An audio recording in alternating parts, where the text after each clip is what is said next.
गुजरात में हुआ अफसोसनाक वाकया। नामालूम मुलजमान ने भैंस की 2 टांगें काट दी। किसी ना कोई लागा नहीं दागा नहीं सीधे डायरेक्ट सीधी लै गया कोई फड़ के किले खोल के जाके करके लटां बांह तोड़ के ते लै जिसम से भी छोटियां साटियां बड़ियां मारियां लाशां पई हैं उन सजा देनी चाहिए जिन्हें को बेत बांधना चाहिए।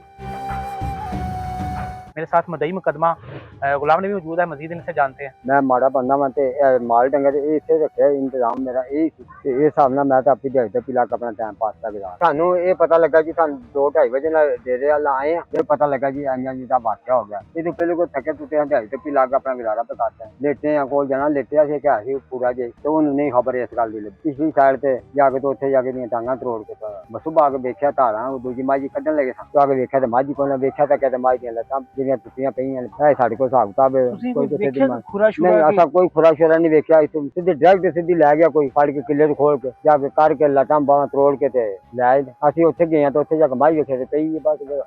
फोन मारिया जाके दरखास्त दित्ती है थानेदार पुलिस आई है बड़ा कुछ सुनिया ने डॉक्टर ने बेबात सुनी गल किसी शायद कमी नहीं होना होन दित्ती एवं बंदा प्या ते बड़ा लगू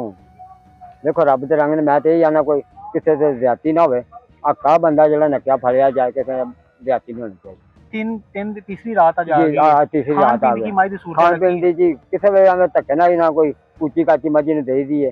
तो वो किसी मुँह मार लेंगे या 2 घुट पानी किसी भर दी बस इन्ने काम है 18-20 दिन रह गए मर्जी सुन किन्ना सूबा सी थोड़े को कितनी देर तुसी कोई तकरीबन कोई साल सवा हो गया जी मैंने लिया खांगड़ी जे ली साजे बिल्कुल ते ये वे लालच किया चल अल्लाह की माज घर दी बन जाए तो वह वाकया फिर हो गया 5-6 लाख की तो माज आ गई हुण हाल मौके ते भी आ गई। ऐसे किसी थोड़ी को दुश्मनी होवे कोई दुश्मनी नहीं किसी ना कोई लागा नहीं दागा नहीं किसी ना कोई गल नहीं कमाल इन्नी ज्यादती हो गई है ये ना मेहनत कर लेने को वादा कर बेत बांधना जी ज्यादती हुई है ना ये बहुत सारी है मजे तो थोड़ी उत्थे पई सी जमीन च फिर इत्थे तक हुण किंज लैके आओ की कीता इन्हां इत्थे चुक के लियांदे जी वो फिर उत्थे गर्मी बेबा सी ते बादशाह दा कोई प्रोग्राम ते फिर क्रेन मंगवाई क्रेन ना चुक के लिया के लोड ते लद के लियांदी है ते रेड़ू ते इत्थे हुण डेरे लाए पक्खे शक्के लाए ने सारे आए ने डॉक्टर बढ़िया कोई करके गए ने ते ये तक नहीं माज उठती ते हुण डॉक्टर की कहंदे ने ਇਹਦੇ ਕੋਈ ਮਸਨੂੰ ਵੀ ਲੱਤਾਂ ਲੱਗਣਗੀਆਂ ਕੀ ਹੁਣ ਇਲਾਜ ਤੇ ਹੋ ਰਿਹਾ ਉਹਦਾ ਵੇ पर डॉक्टर पट्टी शट्टी ला के गए जो फटी शट्टी ला के ओहदा शिकंजा बनवा के लियांदा ने ते ओ फिट करने आ जे अल्लाह पाक मते कोई सैट हो जाए बाद ਪੁਲਿਸ ਮੁਲਜ਼ਮ ਅਗਰ ਟ੍ਰੇਸ ਕਰ ਲੈਂਦੀ ਹੈ ਤੁਹਾਡੀ ਮਦਈਏ ਦੇ ਵਿੱਚ थाना सदर जलालपुर जटां च एक मुकदमा 796 दर्ज हो गया 796/5 अगर मुलजम को ट्रेस हुंदा है कोई वो माफी दे हकदार समझदे हो को माफी दी जा सकती है या नहीं माफी देने उन सजा देनी चाहिए जो सारे दी आखन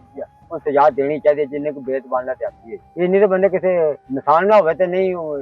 बर्दाश्त कर जांदा ते बेत बांध हुन तुसीं वेखिया कि कट्टी किसी चीज ना कट्टियां ने लत्तां या कोई वड्डी ये इल्म को जे कोई कुहाड़ी छड़ी मारी होवे ते बाबा रहम ते सारा बन जा मोछा पै जांदा ये इंज समझ किसी राड शाड ना कुट फंड के ते अद्धी शिखे थे इंज नहीं हुंदा बादों पर पिंडा थावां ते बड़ी गुनाह है ओ पिंड भी ओदा पूरा पिंडा भी छोटियां ना कोसड़े है यानी लत्तां वड्डन तो इलावा और जिस्म ते भी तशद्दुद जिस्म ते भी छोटियां साटियां बड़ियां मारियां लाशां पई डॉक्टर साहब ने टीके शिके ला गए ना ओए ना कोई सोच कटी बस सारी सोच गई मुमन पिंडा थावां ते जेलसी बड़ी हुंदी है जी मज बड़ी नस्ली है या कोई लैन दी नहीं माई पूरी नस्ली है या किसी ने ओ तो नहीं कोई नक दा या कोई नहीं वो कोई किसे ना वो इस गल किसे दे दर्ज नाम च है हां कोई किसे ना लैन हुकूमत अगे नाल की को मुतालबा ਤੁਹਾਡਾ कोई आला हकाम ने की मुतालबा चाहते की को गल में आई चाहना मैं हक होना चाहिए हक नहीं होना चाहिए किसी नाल हां बस हक होना चाहिए हक नहीं किसी नाल भी ज्यादती नहीं होनी चाहिए जेड़ा बंदा मुजरम फड़ के ओना में जो सजा या वो ना होनी चाहिए जो बाज पे देंदी है लेंदी भी वो बस सजा नहीं होनी चाहिए इस अलावा की काम शम करदे काम दे बाद मैं तो अपनी दिहाड़ी ते पिला के अपना टाइम पास ते बड़ी ਤੁਹਾਡੇ ਕੋਲ बाकी लोग आंदे होणगे सारे वेखण वास्ते ये बड़ी खुदाई है जी बेभाई हद से ज्यादा सारा जलालपुर या 5-6 पिंड ने दवाई दे सारे आए सारे हर बंदे ये अंदर बड़ी रहती है बेबात रहती है ये बेजमान